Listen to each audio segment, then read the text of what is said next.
Hello, winners, and welcome once again to the Wrong Button Podcast, the podcast where we talk all things nerd, most things video games, and generally anything that suits our fancy. Mrs. Play, Hi, everyone. are you ready to go beyond the Carjusundum, to escape from Mother's embrace, The cloying mother's embrace. and go out past the cut Far, far, far away. to the Away. I'm sorry. to the West, To the West. the Forbidden West? The Forbidden West. Yes. Yeah. Welcome. We're going to go see the Golden Gate Bridge. What's left of it? I didn't even think about that. Yeah, it was part of the promo trailer. Everything in the promo trailer, like the There was dragons, so much. the dragons, the turtles, the tremor storms. yeah, and you're like the Golden Gate Bridge. I'm like, really? Yeah, that's as far west as we're going to go. And then maybe even like onto the sandy beach because we can swim underwater now. We can. Can't wait for that shit. Can't wait for that at all. Welcome. So pretty. Welcome to the Horizon Zero Dawncast, everybody. I'm not excited about this at all. Do a little bit of housekeeping real quick. Okay. So one Rules. for those of you who are watching this on YouTube or listening to it on YouTube, congratulations! You guys get to watch the Red Maw quest line. I'd been talking about this for a while, that when we finally got to doing this podcast on Horizon Zero Dawn, especially now that Horizon Forbidden West is coming up, I was like, oh, I'll do a quest line or something, and you guys can watch that. And I actually fulfilled that promise. So I went and hunted Red Maw and the Stormbird and the other birds and the other Thunderjaws and pretty much everything else to lead up to him. So you get to watch that entire quest line.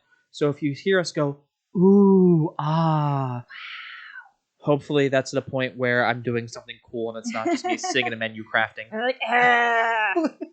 Someone's watching this. This is an ooh and ah moment. But yeah, Horizon Zero Dawn, the other part of it is Mrs. Play and I are not going to spoil Aloy's story. There's a hashtag plot twist. Because, one, I thought it was really good. Two, if you're a scientist like Mrs. Play, in the first, 3 hours of the game, when it gets revealed that there's something different about Aloy, you're like, oh yeah, that's what it is. He's like, nuh-uh. And I'm like, yeah, huh? Nuh-uh. I'm right. And Anyway. she was right. Yeah, this is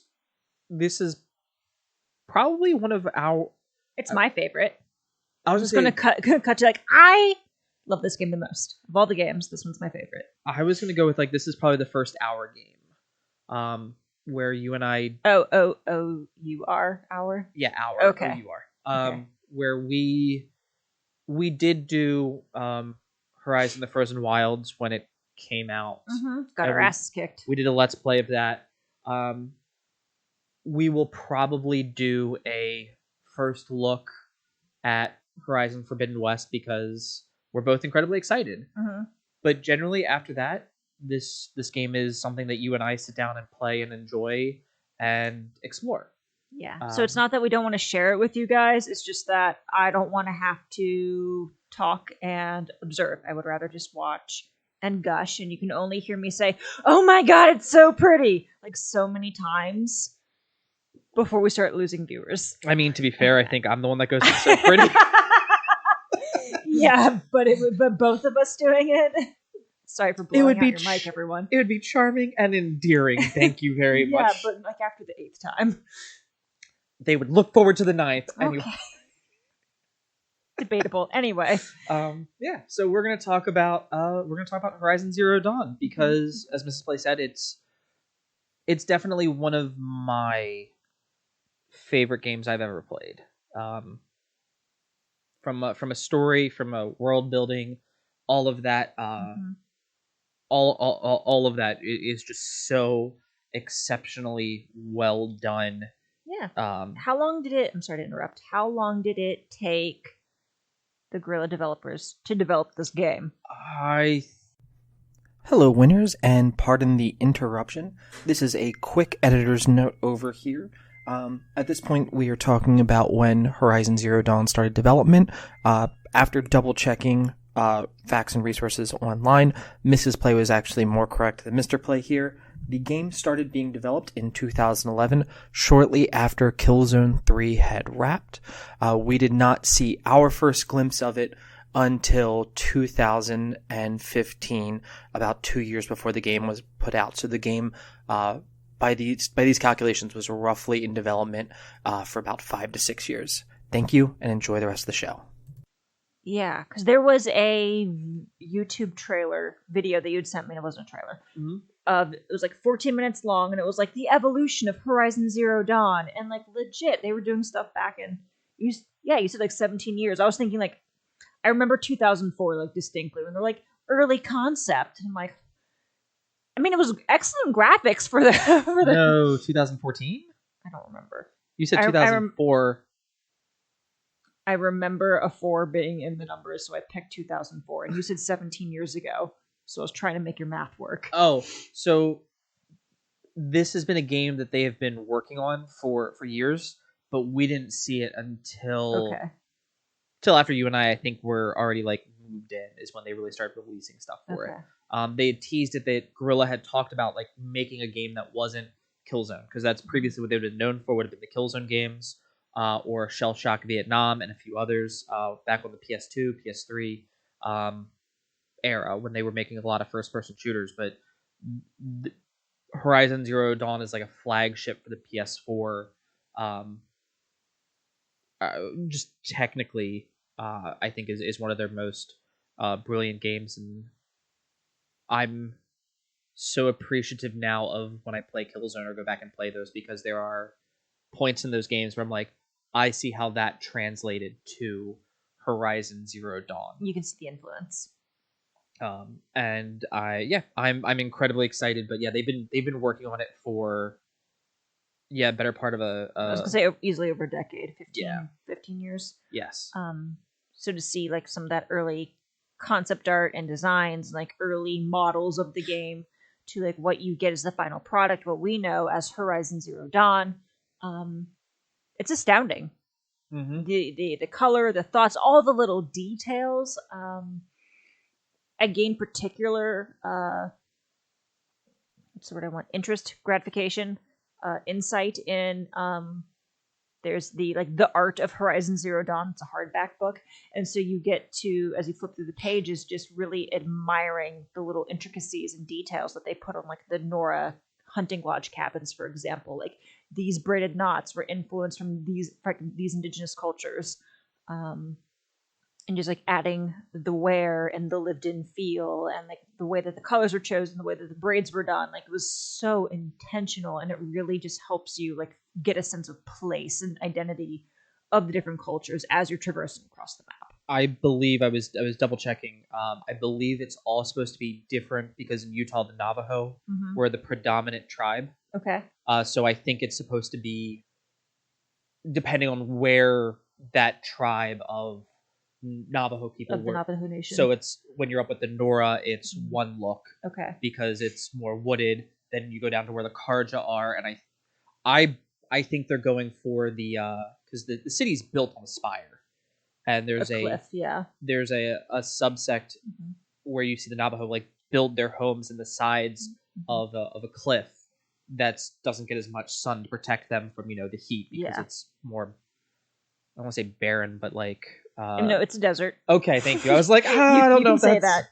It's a desert. And then of course when you go to the cut, you get to the Banuk, they wear a lot of blue. It's snowing. It's they did some weird body mod that freaked me out. Oh, when you start to get to Silence and all of but even with like the other Banuk aside from Silence, but just their shamans.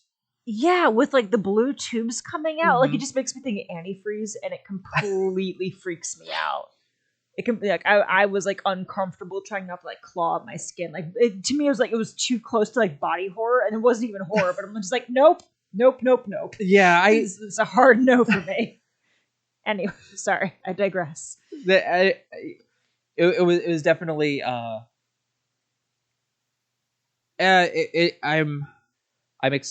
excited to see where it's going to go with body modifications going forward, because I think that's going to be how they start to really go like, the only way to fight the machines is to like become a machine. I'm waiting for somebody to kind of hit that route. I hope not. I'm expecting at least one, but we follow the story of Aloy, who is voiced by Ashley Burke from Hey Ash, What You Playin' is for those of you who are like early YouTube days. And she is part of the Nora, who are she is an outcast of the Nora, which are the tribe in the, I'm going to say like northern part of the game, and that we probably move more south. They're in like the southern easterish part, and we go north and west. Okay. Yeah. Oh yeah, they're down here, yeah, and then you go up. Okay, and cut, Yeah, and then yeah, okay, yeah, you're right. I'm sorry. You're in a mountainous valley. Bryce Canyon. It's snowing on one side and the desert on the other side. I don't think that's exactly how America's laid out, but I could be wrong. Bet. Bet. So the Nora are a more reclusive, matriarchal culture, very spiritual. I don't know, what else do you want to say about the Nora? They are, I would say, definitely more hunting. Yeah, very very hunter gatherer, very more animal skins. The machine parts are only used as small tools, weaponry, like arrows, things like that. Fix your arrowheads, maybe some slight armor, for like your personal body, but not a lot of integration with machine culture. Machines are to be feared and kept a distance from. I was trying to actually picture all the different, there's a defender, so the main character, of course, you can get different armor sets for her.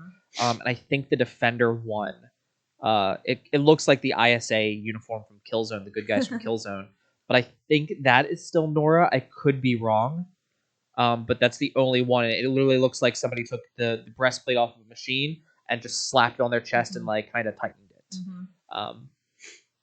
But you're right, and then you go west. West, yes, okay. Sorry, I'm looking at the map in my head, and I've got all the icons of all the things we need to connect. And you go to the Karja. Yep.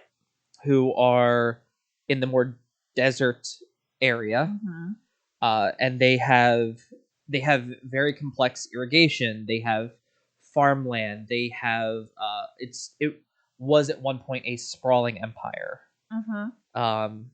And then lots of trade. A lot of trade. Impressive architecture. Yeah, honestly, some of the way it's laid out, because there are a couple mysteries that you have to solve where you go to, I want to say compounds, but the only word I can kind of think is like plantation-esque areas where you go to someone's house and it's not in the main city, but like it's like, this is where the servants live, and it like it's an entire compound almost. Okay. And they talk more along the lines of like gentry. And you there's an aristocracy, there's an upper class and the everybody else. Yes. And getting to see that, and then of course the Banuk, who were they were the other more reclusive tribe, which you said with like the modifications, and their shamans looked really, really cool. And then also the Osram. Yes. Who we get to see more of in Forbidden West, because we actually get to go to Osram town. Nice. And here all we get to know is that they're great metallurgists. Is that the right word? Yeah. Okay. They're great forgers, forgers and metallurgists. But yeah, I felt the game covers it gives you different people that will respond to you differently, or it'll give you different cultures that'll respond to Aloy differently, the main character, as well as how she will perceive and respond to them. Yeah, the developers of the game did a really excellent job of giving you a sense of place as you traversed across the map, and just like the geopolitical factions, and a sense of culture, and as you said, like as Aloy would interact with the Karja, her perception of them would shift and become more nuanced, which I really appreciate, just like as like an individual character design, like that she grew, not just like, oh, we see like little Aloy when she's 10 to 17, early 20s Aloy, but that her opinions shifted and that they became more nuanced, and that she had a very strong sense of right and wrong, but she kept her curiosity and she was mature. She wasn't sexualized. I love Aloy. What do you love about Aloy? I like that we get to follow Aloy from literally Like 10. birth. Oh yeah, we see her briefly when she's like an infant. Yeah. One of my favorite parts is how she reacts to her own culture. As I said, she's part of an outcast that she was born into. So she actually didn't do anything that got her shunned from her tribe. It was just you're an outcast, and it's never explained to her. Yeah, why do these people hate me? And they have strict rules, like an outcast can't talk to anyone, not another outcast. So at one point, there's an older woman who's also an outcast, and Aloy is like, "Hey, I brought you your food," and she goes, "I have to say thank you to the spirit of the mountain for providing for me." And it was kind of one of those things where it's like, or you could just turn around and say thank you to me because I brought it. Yeah, no, she's appropriately snarky. I'm okay with it. And then she says, if the mountain could be so kind, I'm not as like strong as I used to be. I left my prayer beads, and then you go get like the prayer beads so she can continue penance. But then of course you run into the first merchant, the first guy who like can sell you stuff, and he sells you stuff like on the slide. She's like, "Why do you deal with like an outcast?" And he goes, "Look, you're discreet, and as long as you bring me money, that's all I really care about." I appreciate the honesty. And that's probably, if you rush through it and don't do any of the side quests, I feel like you miss those nuances of Aloy's like own struggle dealing with her own culture. Yeah. Because you can blitz to the like main quest line. You're in the town. You're doing the thing. Yeah, she's fiercely independent and self-sufficient. I realize I said like the same thing twice, but she is both of those things, and it's because she was raised as an outsider to her culture. So when main quest events start happening, it's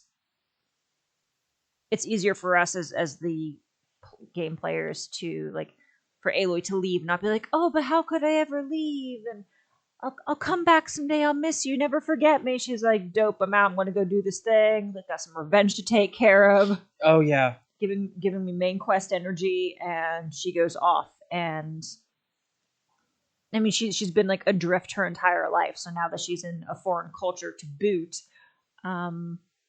like a stranger in a strange land, but also even when she was in Mother's Embrace in Nora territory, she was a stranger. Stranger in a strange land is a good way to put it, but she never feels shook when she goes to another culture. Like, she's like, okay, this is just another group of people that are going to treat me a specific way because I'm place Nora. New rules. I'm an outsider. There are rules. Yep, and it's just like, all right, here we go. What are your rules? And it's very like blasé, where she's just, there's near reference. Yeah. And I really appreciate that because, as you said, it makes her more reliable in her self-sufficiency, where it's not she comes somewhere and it's like, hey, we'll accept you, and her like everything that made her strong kind of gets washed away as she becomes part of this culture. Absolutely. And I think that was handled well. I also think that because there's a point where she has a father figure who's raising her and teaching her how to be she sees. Go back. We first get to play as Aloy at about 10 years old. She falls in and sees people that are running these trails, and the trails are what you use to practice to become a brave, to do the trials that allow you to like join your culture. Yeah, it's like coming of age. And she goes, you know what, I want to do that.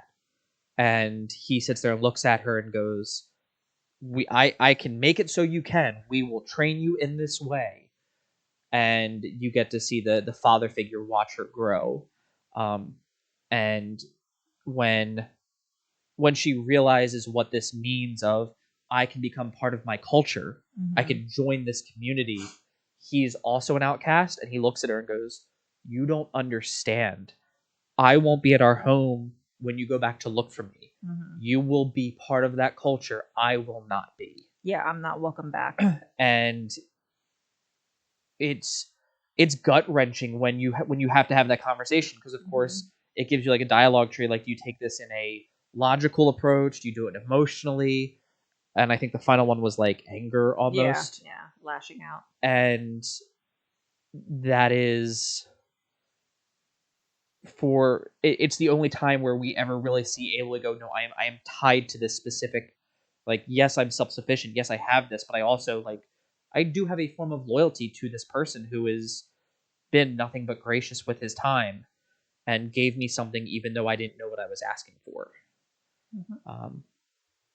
So yeah, I thought that I don't want to ruin how that quest line goes, because it's touching and it sparks how the rest of the game is. But I think her all of her interactions with Rost, who is her father figure. Yeah, her father figure. They are all incredible. I think they are some of the probably he's very tender. Yeah. And then I love the transition as she's running. She runs like across platforms, which is the obstacle course, and you watch her run and fall, and then as she gets to the end of it, the final jump, she like tucks and rolls, and you have the Aloy you will play as. Yeah. And I thought that was I enjoy transitions. I do love a good transition. Speaking of transitions, should we transition into, because we know who Aloy is, we know that there are other cultures. Should we transition to where are we actually? Because we've said Bryce Canyon. Yeah. So for people who don't know, that's Utah. That is Utah. The game takes place in the, I think you said earlier, like 1,000 years, the far-flung. Yeah, far-flung future. So it's like, the year 2100 and some change. 3,100? Yeah, that's how numbers work. Yeah. Jesus. This is why I do my math in Excel and don't do math in my head. And one of the No, that was embarrassing. I'm sorry. It's going to take me an extra second. The game does a good job at subverting you to where you are and what's actually going on. There's a lot of mystery. You're like, where am I? When am I? And I would say comfortably, it's not until about 4 to 5 hours into the game that you really go. Maybe we're just really slow at the game. Did it take that long?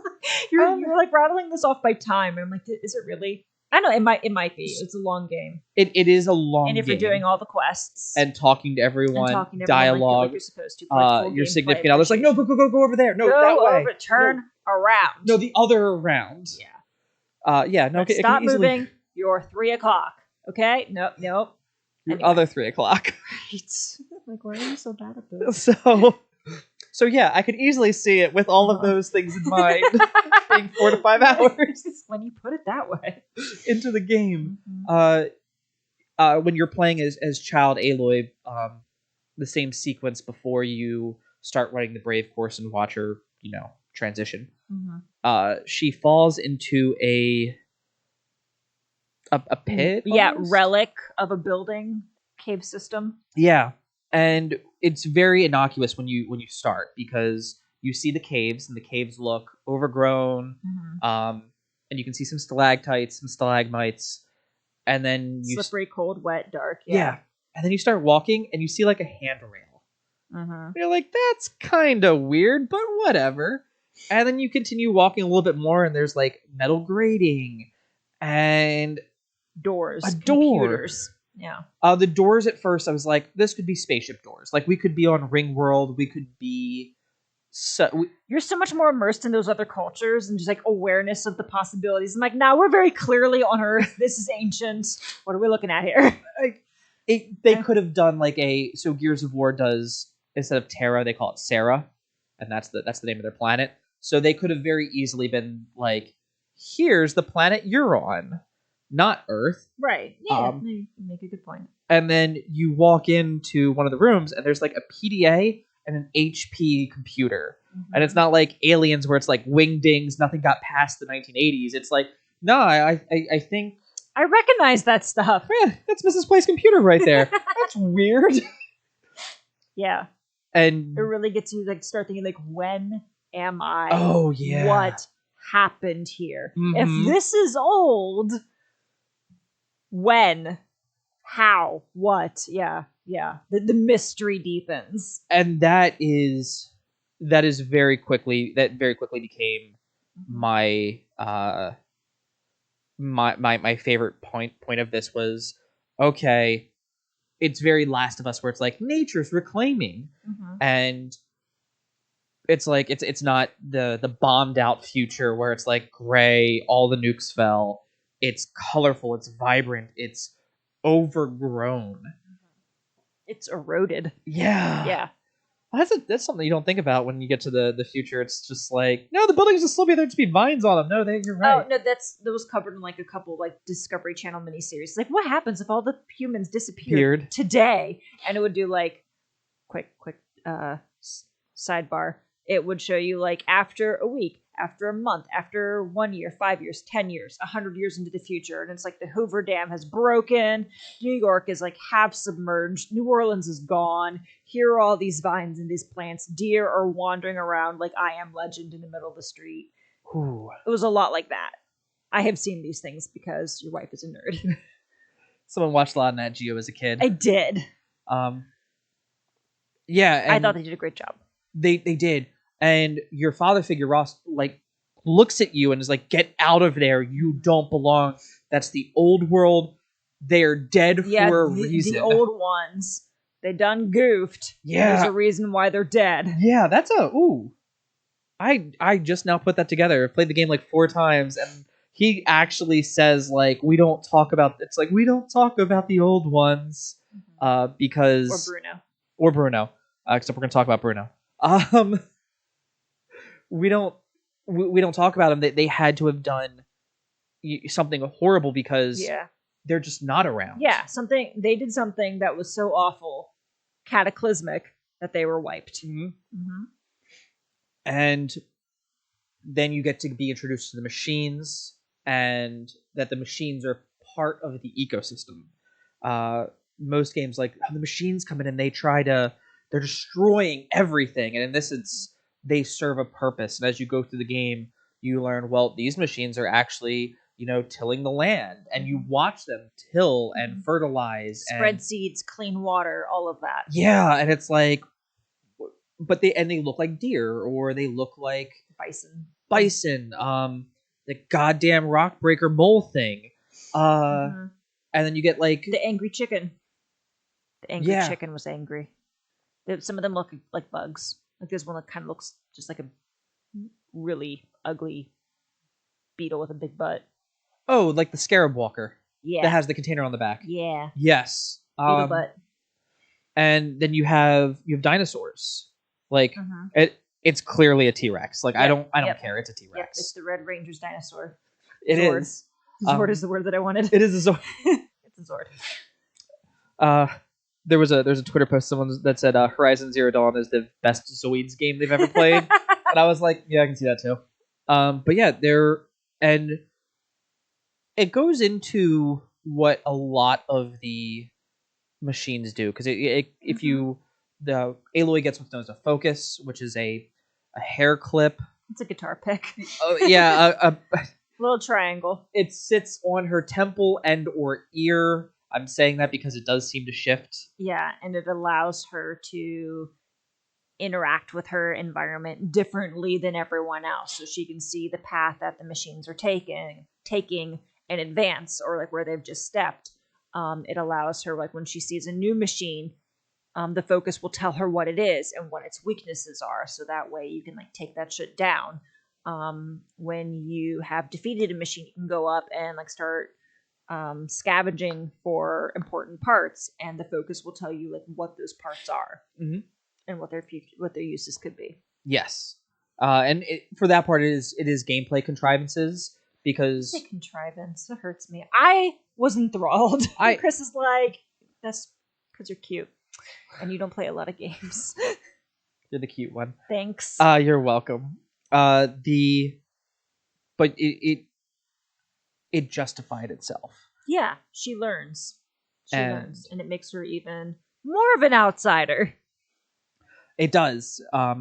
And for her, so what happens is after she goes to the matriarchs, and they get to run what's known as a proving, and that is where all the seniors of high school get to run an obstacle course for their coming of age quest. Yes. Yeah. And winner gets their wish granted. Yes. They get a boon, and it can be anything they actually want. Whatever you ask for. And you get to be top of your class, you get your wishes granted. Yeah.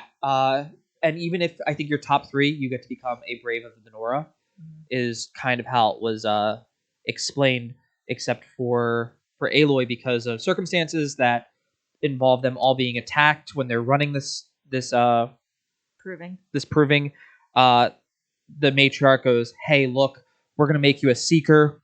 We've only had like 2 of those ever, and you are allowed to go out past our borders and into the other world." And that's where you get to start seeing the other cultures, the Ostrom, the Karja, and you get to see just how expansive this area is. And with Forbidden West coming out, while the game is Horizon Zero Dawn is large, the world now gets to get much bigger. So I'm excited for that. Definitely. Yeah, going from like a reclusive culture to let's go as far west as we can before we hit water is really exciting. I cannot wait to see what happens to Aloy's power armor. Spoiler, she gets like, I don't know. She gets like Master Chief armor. Yeah, like hashtag can't kill me armor. And is impervious to so many things. So like, what happens to that? Because she doesn't have it in the trailers. And the new machines and the new cultures. Like, we fought bandits in the first game. And I don't want to say there's necessarily like, oh, they're all bandits. Like, no, these are other cultures or the kingdoms or the chiefdoms. There's nuance there. It's less of a democracy. It's a, like, I'm the biggest and the baddest, and I'm, you keep what you kill kind of thing. And we haven't seen that so far in the game.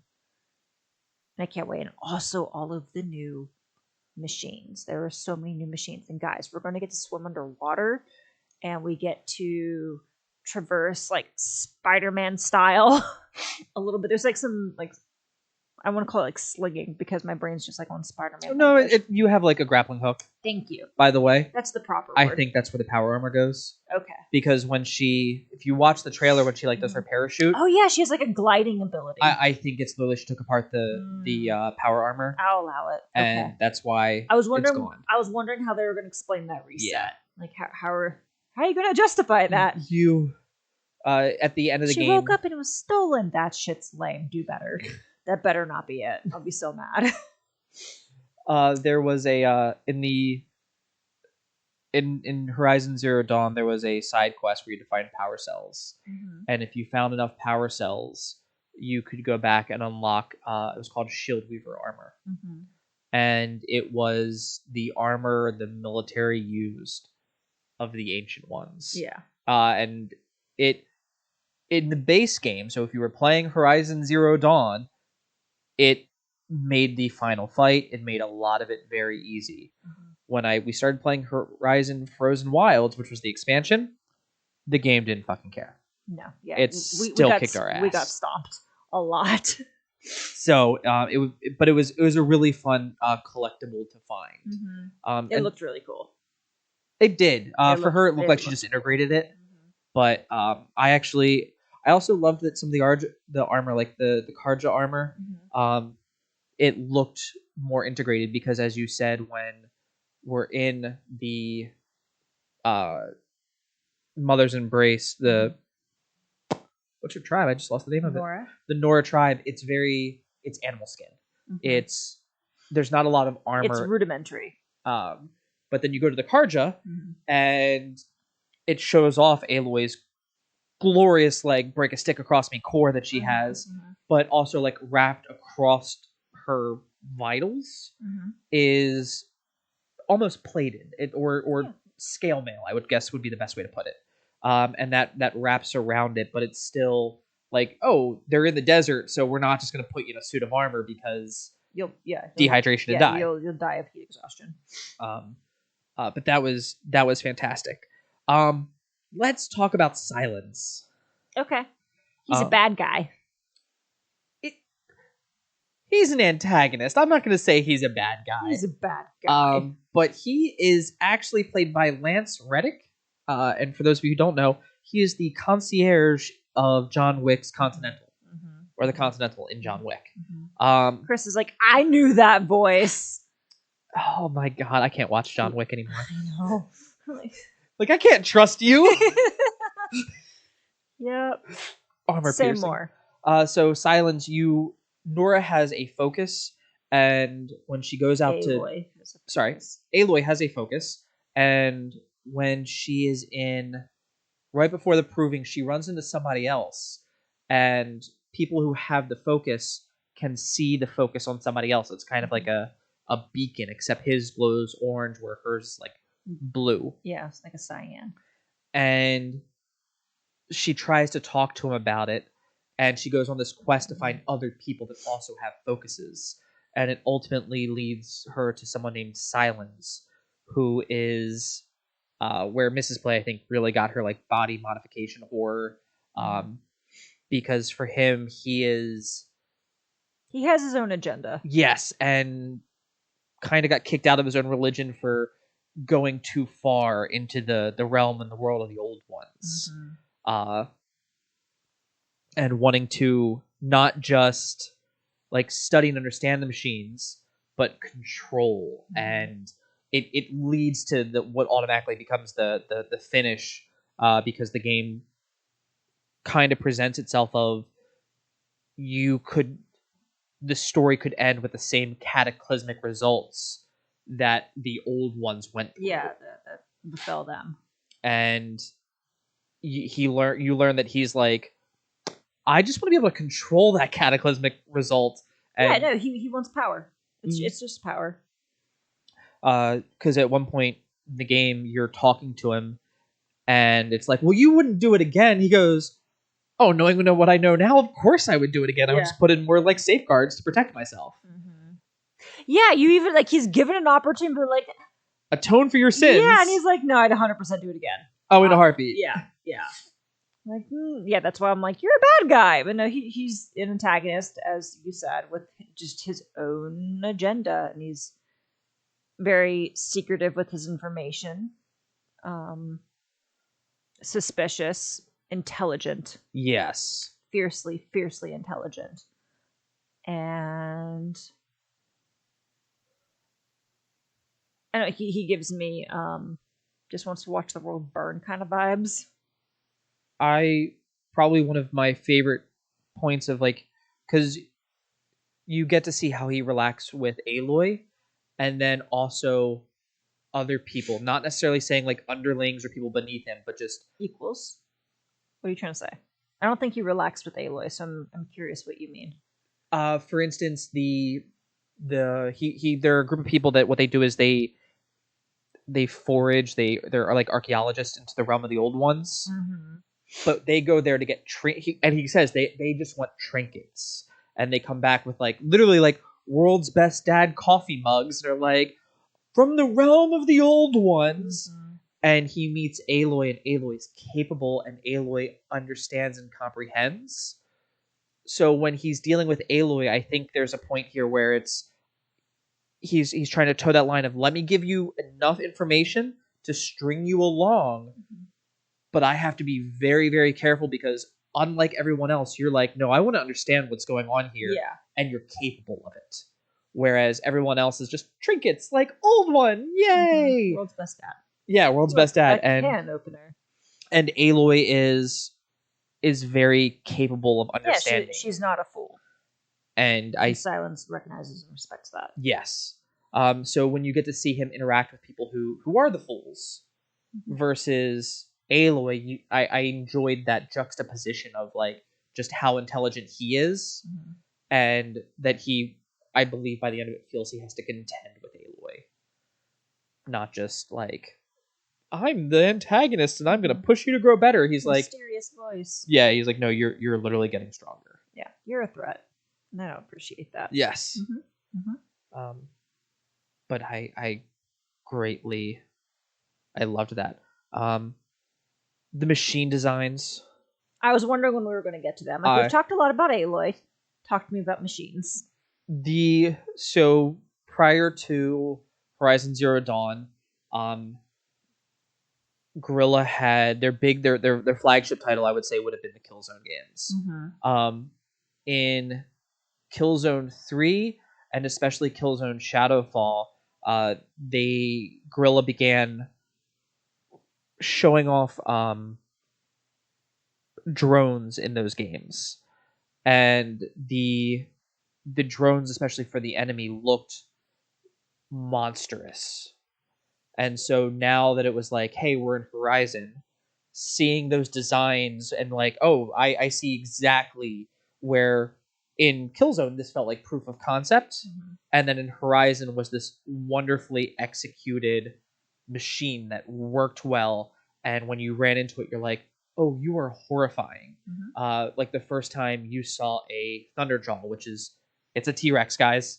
It is a cannon-toting T-Rex. And it roars at you, and some of the machines screech and wail. It comes together in a way that like is almost bone chilling. And I love it. My favorite machine, I think, of the entire game is still the tall neck. I agree. The tall neck is definitely my favorite.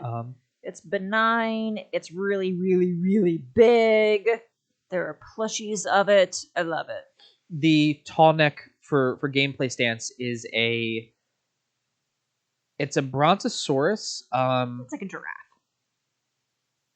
It's like a giraffe with like a disc head. Yeah, you know the planes that have the radar on the top of them. Yep, the spy surveillance planes. Yeah. It literally looks like they stuck one of those on top of a.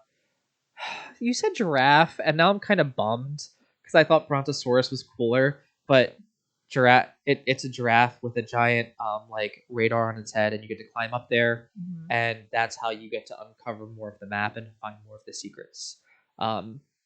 And you just watch them walk. They typically walk a path of a circle, and it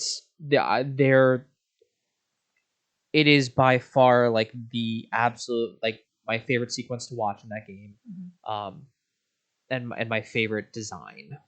What's your favorite like combat class machine?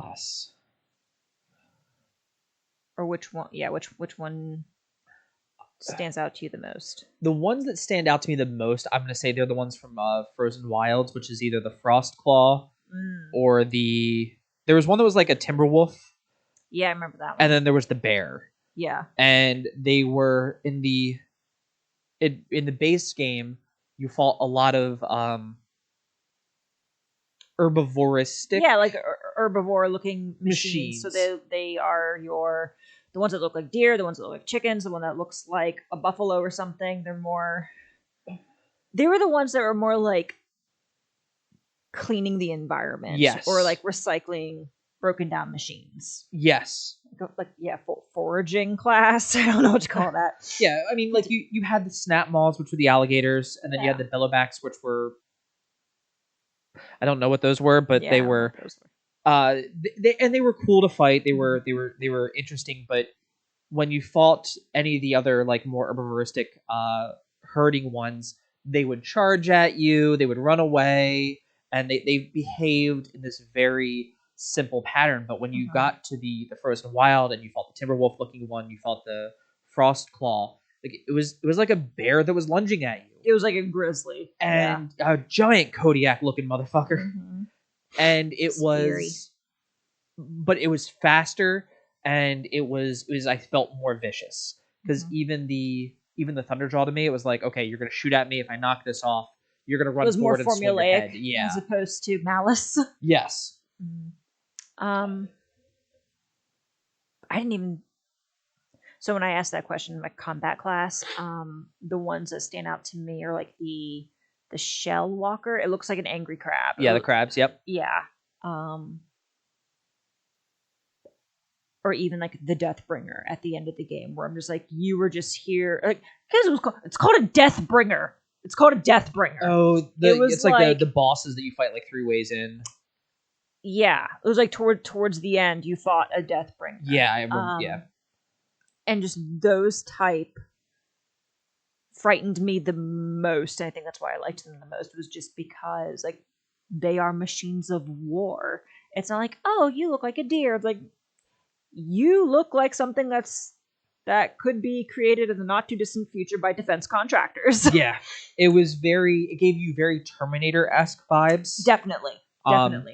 But when I say Terminator, guys, I want you to picture the beginning of Terminator 1, where it shows the battlefield and the giant robots that are still on treads. They're still it looks like that. Like the game, to get to the far-flung future, some of the spoilers is to fight wars, we're now using pretty much drones. Yeah, we're using machines. Robots, and they took a very Gundam Iron-Blooded Orphans approach to it, where it's like, this drone can feed off of organic life in order to sustain itself. That's not a problem at all. It's a big problem. And then, of course, they lose control, and the only way to save humanity is to kind of, hard reset. Yeah, we need to build an ark, and we need to reset the planet. And then we need to have fail safes for in case the reset doesn't work. Yeah, if the reset doesn't reset, which try to turn it off and turning it back on again. I think that was, to me, one of the scariest points was we need to have a redundancy in case we go out, and then it's, hey, this still isn't hospitable. We need to reset and wait longer. 1000%. Yeah, that was probably the scariest point in that entire game to me. What about your favorite machine? I also like the tall neck. The tall neck? Yeah, it's giant and benign, and I loves it. I definitely thought what's the alligator-looking one? Oh, the Snapmaw? Thank you, Snapmaw. That one was really, really cool, and because when you get to your first body of water, we're and it was a pretty big lake. It wasn't ginormous, but it was sizable, and I mean, if we learned nothing as we traversed, I'm like, it'd be really cool. And it would suck really bad if something was in that water. And sure enough, I'm like, that's not a log. And I really liked it for that. It was flinging its antifreeze at you. It's little frost bombs at you. Yeah, it was. I think it was more actually freeze, but you know. But and just when it would thrash and stuff, I really appreciated just the distance that all the machines could get. But yeah, the Snapmaw was one of my favorites. It was, and honestly, I think they said the new game they're supposed to have almost 48 different types of machines in it. Of new machines, or in now general, new in total. Okay. Because I think the Watcher, the Tall Neck are going to make comebacks. Because I have on my phone right now, there are 26 types in the current Horizon Zero Dawn. So they're essentially doubling it. Yes. That's fantastic. There's supposed to be a Cobra. I cannot wait for that Cobra. It's gonna be such a pain in the ass. I'm excited. Yeah. I have a feeling it's gonna be scary. A lot of what I think I'm very excited for when it comes to the new game. When you played Horizon Zero Dawn, there are points where you can go to different. When you unlock and you go on top of the Tall Neck, it'll give you what are known as sites. And these sites are if you go here, you can find snap maws. Over here is where a lurker will be. Over here is where a thunderjaw or a stormbird. Sawtooth. And you go there to scavenge for parts, get trophies, because of course you can use it for trade. Yep. Or to upgrade your weapons and armor. As well as bragging rights with the lodge. The lodge. Actually, do you mind if we talk about the lodge real quick? Sure. What do you want to talk about? So, in a lot of open world games, this just give you a little background, and some of the winners out there. In a lot of open world games, there becomes a point where it feels like this was padded for time.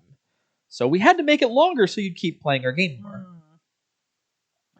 When you get to the Karja area, you learn about the old Sun King and the new Sun King. You learn about how the old one was a little mad and would kind of raid other villages. Yeah, bloodlust. And enslave people, and that's kind of why the Nora became so shut off, because they were like, gotta protect yourselves. Yeah, and it definitely gives you more to like, oh, this is why the matriarchs behave this way. And it's also like, it wasn't that long ago. It was maybe 10, 15 years. And you get to what's known as the Hunter's Lodge. And the Hunter's Lodge is where you can compete in trials that are called, like, they're literally different hunting locations, where it'll be like, kill this creature this way. Take out, like, 10 grazers in 15, 20 seconds. Yeah.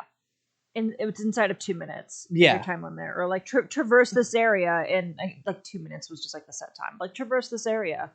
And you would get tokens. And, of course, when you can get there, when you go to the end with all the tokens, it'll be like, hey, we will give you, like, these tools that you can use in the future. A new weapon.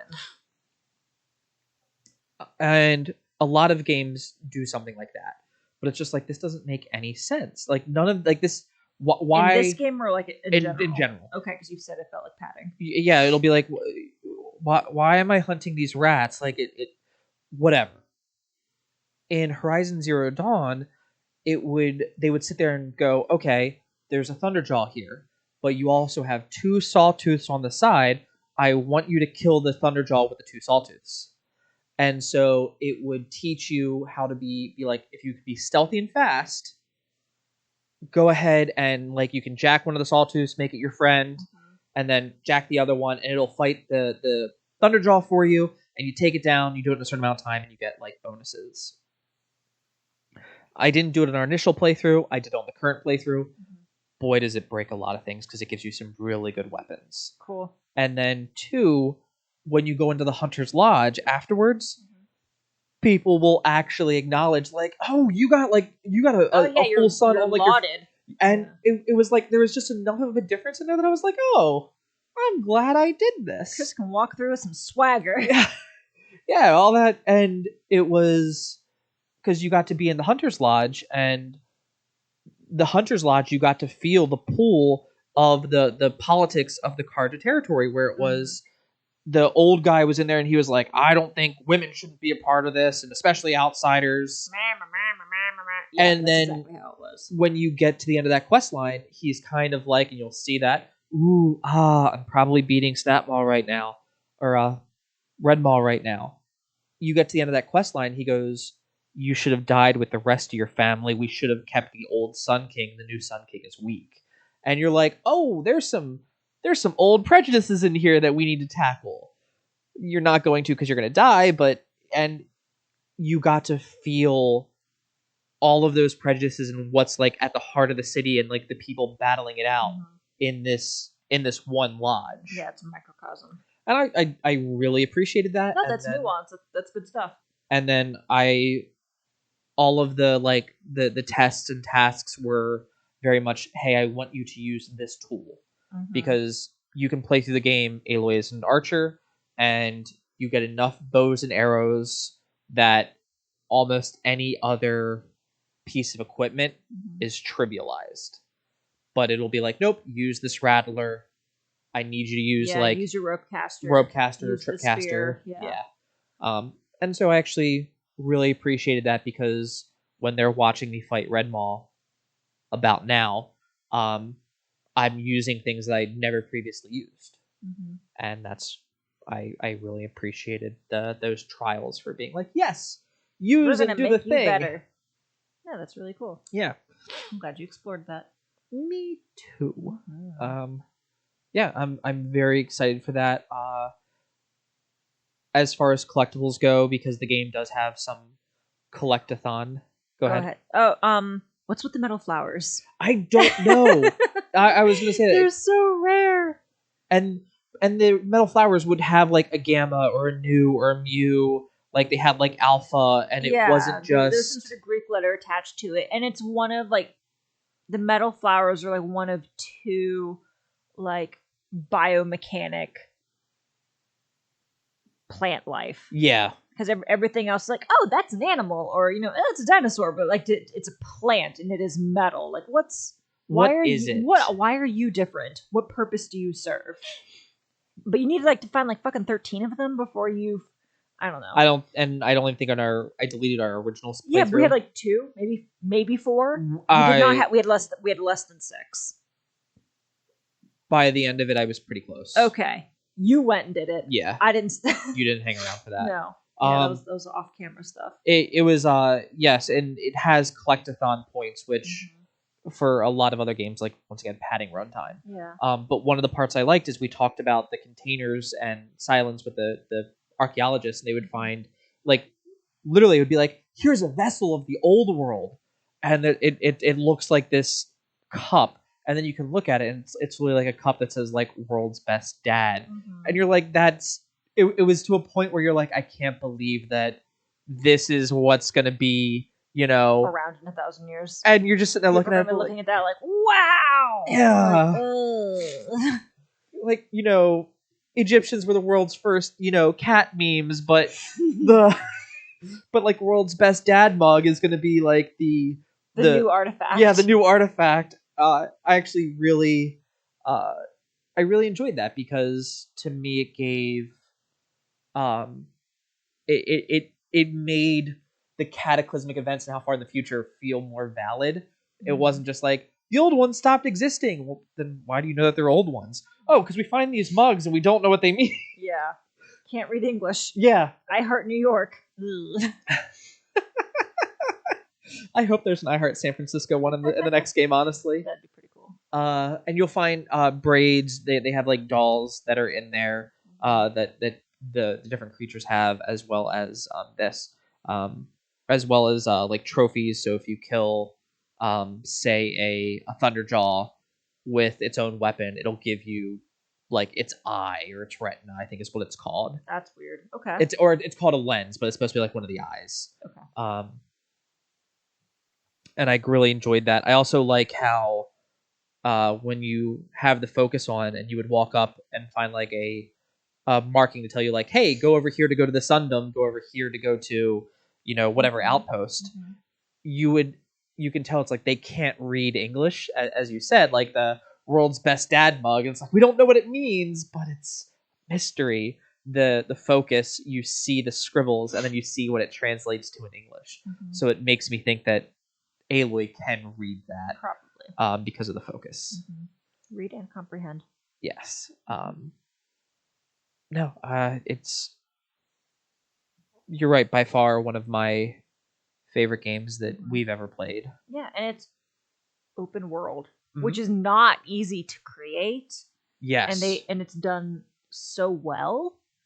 I think like my only criticisms of the game are that when you're doing some of these sun challenges, that you completed one of them in like legitimately like 15 seconds. And so you get like the blazing sun, a full blazing sun. But the guy just only has like the generic response of like, wow, you did a really great job. On your first try. Like, I'm a god. Like, fall down and worship me and admire, sing praises of my accomplishments. He's like, wow, great job. And I'm like, listen, I could use a little bit more variety. And then my only other criticism, and I've mentioned this before and like in previous like recordings when we're streaming, is that there were certain like go fetch or go find quests that you're crisscrossing the map And when you're finally done and you complete, you bring it back to the person who asked you to bring back the thing. They're like, thanks. And I'm like, that's it? I did not do all of that. Like, you can hear me get high pitch. I have strong feelings. I'm like, I did not just do that for your fucking gratitude. Like, where is my collectible? Where is my army? Where's my armor? Where's my cool toy? Where's my awesome weapon? Like, give me something. Yeah. Like, I did not just run all over this dang map for you to be like, wow, thank you so much, Aloy. You're the best. I'm like, like it broke my brain. That happened like 2 times. Because like the quest would take so long. That's all I'm gonna say. Those are my 2 criticisms. Those are your 2 criticisms?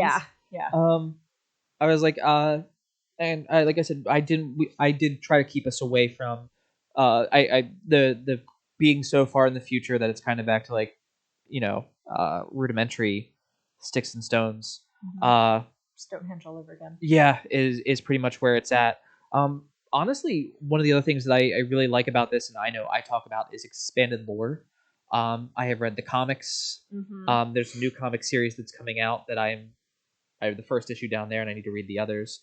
But I love that. And then there's actually a tabletop game. That's right. Horizon Zero Dawn. It's done by Steam. Hang on, let me make sure I'm saying this correctly. It is done by Steam Forged Games. They are the same company that also made the Dark Souls board game or the Bloodborne board game.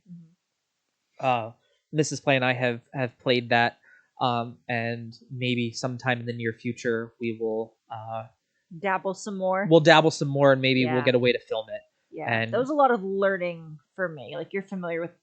I haven't played a lot of board games or a lot of games in my life. That's really the end of the sentence. I have Mr. Play to thank for all of my knowledge and my foraying. You're welcome. But you were very patient, like explaining the rules of the game to me, and we're like, you can do this, but then do that, and then you can move over here, and he was of course better than me, but like you have. I think I enjoyed the most about the game is that when you're trying to take down a machine, you have the opportunity with the other players. You can either work together, or you can like, no, I'm going to take it down solo and get the credit for it. Yes. And I liked that you had the opportunity to like cooperate or just like go off and do your own thing. So it's very role playing light. Yeah. Which for you, I know, like, thanks. I'm not gonna sit here and be like, let's go play D&D together, like, because I'm not gonna invest an entire character arc. But I'm gonna forget what I said from like 2 games ago. Like, you're supposed to keep a notebook with you for that exact reason. I take shit notes. For someone who forgets things if I don't write it down, you think I'd be better at it, but I'm not. But yeah, I will. Yes. But so going forward for us, because we are getting to the end of our hour here. Hour. I'm sorry. You're fine. I'm tired. Mrs. Play and I. So this is coming out on Saturday. No, February 5th. November. February 5th. Sorry. It'll be roughly about 2 weeks before Horizon Forbidden West comes out. Can't wait. Are we going to do a hot take? Mrs. Play and I will probably play the first 3 hours of the game on camera. I'm making sad faces. I thought it was only going to be like an hour. It's an hour. We need 3 hours. I'm going to defer to your judgment. I'm going to defer to the fact that it'll probably be opening day. I'll probably take off, and it'll be like, all right, let's turn it in. Make a good point. And then it'll be like we'll be like, do whatever you say. But I'm just like 3 hours. But I want to be selfish and play the game for me. Sorry, guys, but me. So we'll probably do about it'll be a stream, so that way everyone can kind of see it with us. But this is our first hour game where we like to keep it for ourselves. What I share it with you because we like you. What I will do, though, for everybody else is I will post the link to the concept of Horizon Zero Dawn through the stages in the links below. I will also put a link to Guerrilla Games is doing a Let's Play. They've been streaming Horizon Zero Dawn to get ready for the new one, and it's the lead designer, creative director, and I think like Aloy's come through. Oh, that's beautiful. Yeah, and so that one's it's a really homage. Really cool. before we totally get out of here, Okay. did you see who one of the new actors were that was cast for Forbidden West? No, I'm like, no. Trinity from The Matrix. Carrie-Anne Moss? Yes. No shit. Yeah. Carrie-Anne Moss is she's apparently very excited for it. Fuck yeah. And she's gonna be a bad guy. Way to ruin that. I'm betting. Yeah, at the I'm very betting she's gonna be like one of the badass chieftains who like, don't fuck with me. I'm gonna cut off your head and not even slow down. She's gonna be that character. Oh. I know who I mean. I'll show you who I mean. Okay. She's gonna be a bad guy. She's gonna be so cool. She's wearing a lot of white, so I don't know. Death. The bringer of death. Okay, no, fair enough. We are one of the only cultures that's like black is the color of death. Yeah. Death.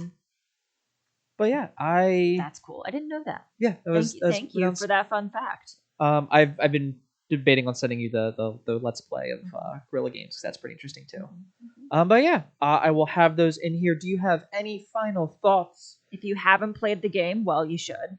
And if you haven't pre-ordered the game, this is me telling you. This is your hint, your clue to go order that game. Yep. It is now available on PC. Yeah. So I know it's What's your guys' favorite machine? Tell us. Tell please. us. When you leave a review of how awesome our podcast is, tell us also your favorite machine. If you're watching this on YouTube, reply to the comments. We love hearing from you.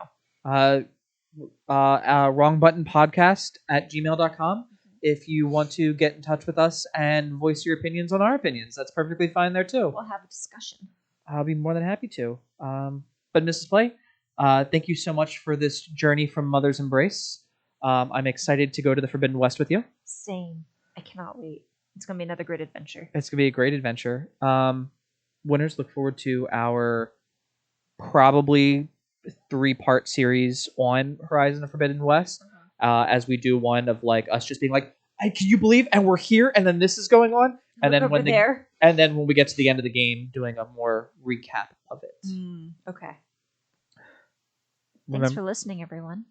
Yeah. Remember that you're all winners out there. Keep it weird, and have a fantastic rest of your day, guys. Bye.